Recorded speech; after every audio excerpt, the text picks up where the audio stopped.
Welcome to the Coffee in the Barn. I'm Casey Bradley, President and founder of the Sun Swine Group.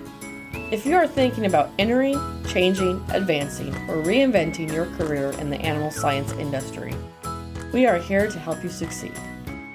In each episode, we will cover a variety of topics surrounding work, life, and professional development, leveraging my 20-plus years as a global leader within the livestock industry and my ever-growing professional network to interview other leading professionals.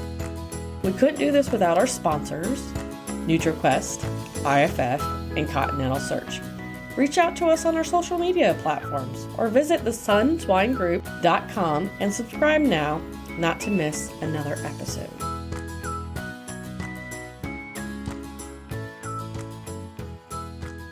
Welcome back to Season 2. Today I'll be interviewing Katelyn Zeamer with Land O'Lakes.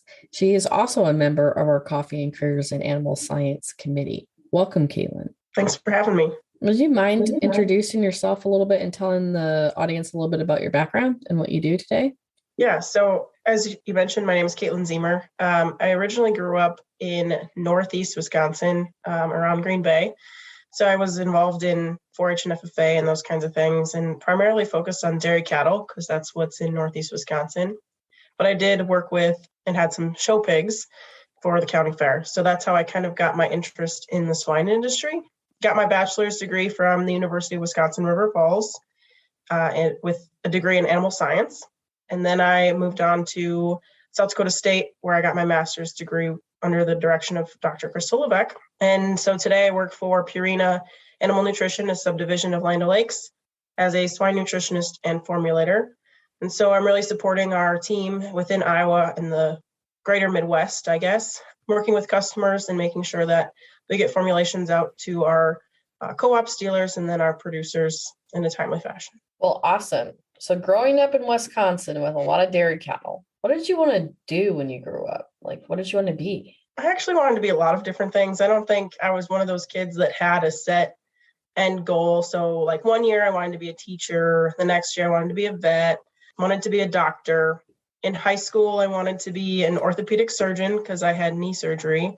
And I thought that was really cool. And then during my physical therapy, I was like, oh, maybe I should be a physical therapist. So I really just kind of had multiple different ideas in my head, but nothing really was like, this is what I'm going to do as a kid. But you came back to the animal world, obviously. Yeah. So actually, my college career was a little bit different. I started out at UW La Crosse for my first semester, and I was interested in pursuing a pre-physician assistant position because at that time I was still really interested in orthopedic surgery and those kinds of things. And then I got through one semester and I was like, no, I don't like this campus. I don't like what I'm doing here. And I transferred back home and did a semester of general education at UWGB before then going back to River Falls for my sophomore year. So in that first year, I really kind of realized that I did not want to do anything with human health and that I wanted to be in agriculture. And so that's how I ended up at River Falls. That's a good story, even if we have even younger people than just college listening, because it's okay not to know what you want to be when you grow up. I tell everybody all the time, I don't know what I want to be when I grow up. And I'm still, over 40 now. So since you graduated from your master's degree at South Dakota State, you've had a few different roles. Kind of walk us through the roles and kind of why you made those changes throughout your career so far. Yeah, so right after my master's program, I accepted a position at Iowa State as a lecturer within their animal science program. And so that was really a great opportunity because I really enjoyed my teaching assistant position at South Dakota State and getting involved with undergraduates, freshman, sophomore, working with them in labs and those kinds of things. And so I wanted to explore that opportunity to teach in a larger setting and at a pristine university like Iowa State. So I taught animal handling class, career prep in animal science, and I developed a nutrition class that kind of encompasses nutrition and then feeds and feeding together. So for some of those other majors that don't necessarily need the full-blown science side of animal nutrition, just kind of get the basics of those. That was during the year of 2020. So if anybody knows what 2020 was, it was the pandemic. So I got 3 months of in-person teaching before everything kind of went online. And so that was a very difficult shift and those kinds of things. But learned a lot about teaching and learned that maybe teaching was not my favorite thing. Following that, I took a position with Lynch Livestock at their Spillville feed mill, and I worked as a nutrition specialist. So there I worked with the formulations and making sure that feed tags were accurate, kind of did a lot of the FSMA stuff, making sure that quality was up to par at their feed mills. And then after that, I transitioned into my position here at Purina. Well, awesome. So throughout your career, you wanted to be a teacher. You had some influence by having a teaching assistantship. Who mentored or influenced your career decisions? I can't really pinpoint one specific person. I did have a lot of people that told me that I could never make it in ag, and that ag was not necessarily a place that you could have a fulfilling career. And so I took that as I'm going to prove you wrong, and I'm going to do it for me because I enjoy it. Kind of took that and ran with it. And then also when I was in undergrad, a few of my professors were kind of there to mentor and show support for graduate school.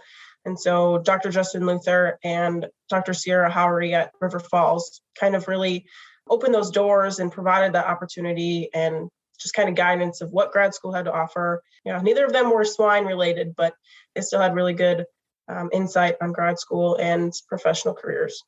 That's really cool. Well, what really pushed you into pigs versus dairy cattle? I would say more of the simple stomach versus the ruminant stomach.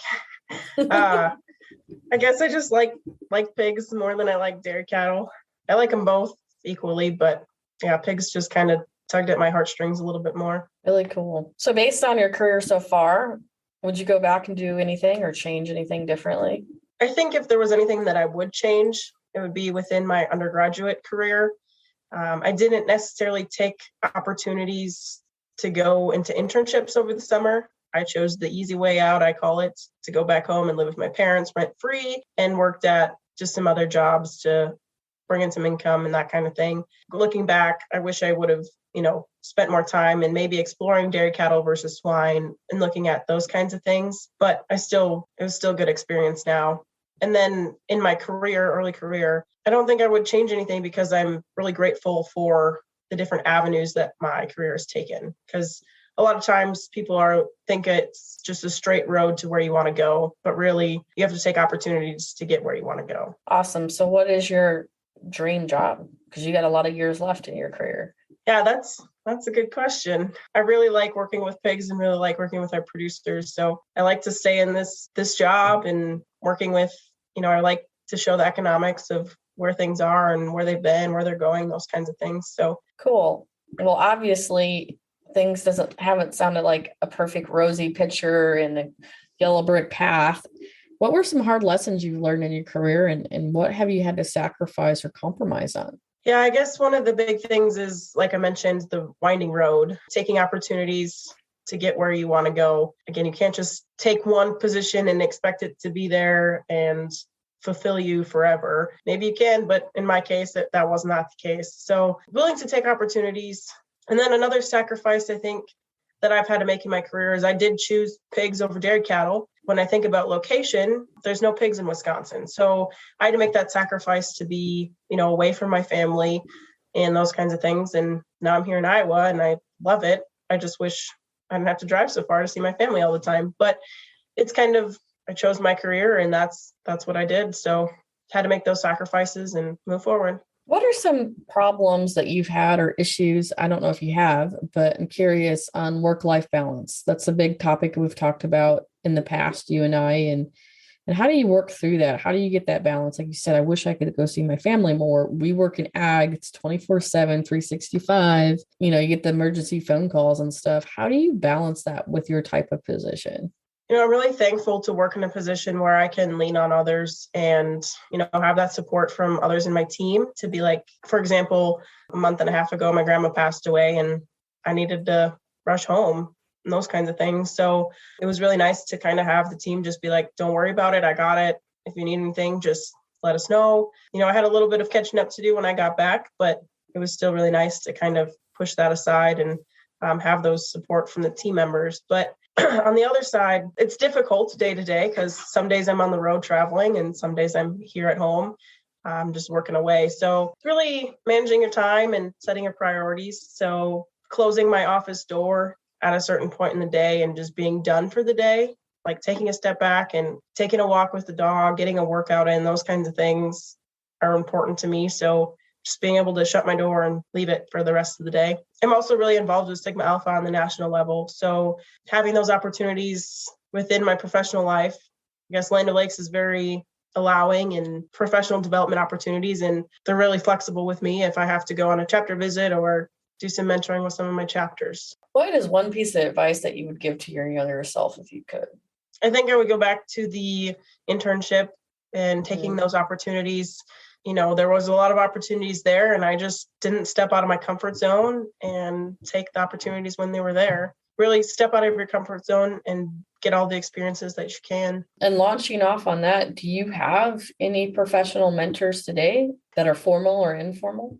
I guess I don't necessarily have anybody. I don't really lean on anybody specifically. I guess I ask a lot of questions of my peers, and I was with those within my team and those within the swine industry, just that I've met at conferences and those kinds of things. But I guess I don't have one specific person that I lean on. So based on that, what's drawn you to serve on the committee for coffee and careers in animal science? Yeah, so I wanted to serve because I really like to provide feedback to our undergraduate students and graduate students alike, and just being able to be a face, and especially early in my career, that to provide opportunities and guidance on challenges and those kinds of things that I've been through, and kind of help them throughout their undergraduate careers. Well, cool. What do you expect, or what would you like to see the coffee and careers in animal science grow into? There's a lot of opportunities within coffee and careers at the time.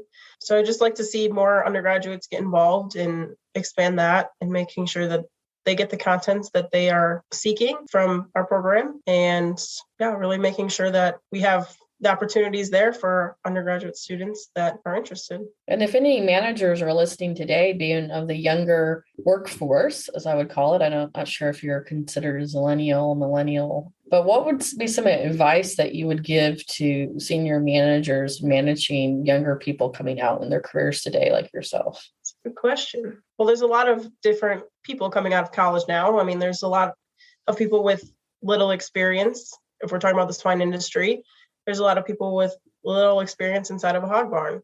Just taking time to work with them and train them if they're willing to learn. That's one of the biggest things today.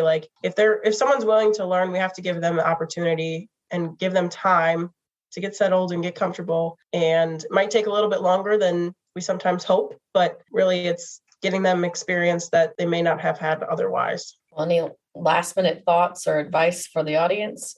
Again, I'm just honing in on some of my topics before, but just get out of your comfort zone and take opportunities that are presented to you. And it's not just a straight road from point A to B. There's going to be some curves along the road, but they're all beneficial in one way or another. Well, it's a pleasure to have you on there. And for the audience, I've had the opportunity to meet Katelyn back in 2020 when COVID hit and her transition from academia into the industry. So I've been with her a little bit along the road, and I've been pretty proud of the decisions you made and the professional you're turning into. So thank you for being on Coffee in the Barn. And don't forget, life is short, so drink your coffee in the barn. We hope you liked this interview. You can listen to this and other episodes on coffeeinthebarn.buzzsprout.com. We would also like to thank our sponsors, NutriQuest, IFF, and Continental Search.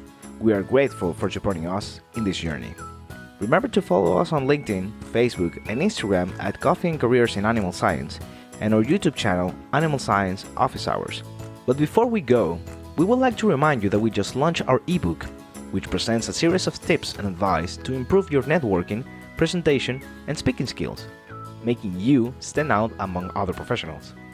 Subscribe to our email list by clicking in the link in the show notes to get your ebook, news about future episodes, upcoming events, programs, and more. Also, if you love the Sunswine Group's outreach and mission, please consider supporting the cause and buy us a coffee. The link will be in the show notes as well. I promise, the money will keep funding our amazing outreach, our student extern, and new solutions for animal agriculture. Remember, life is short. Take your coffee in the barn. See you next week.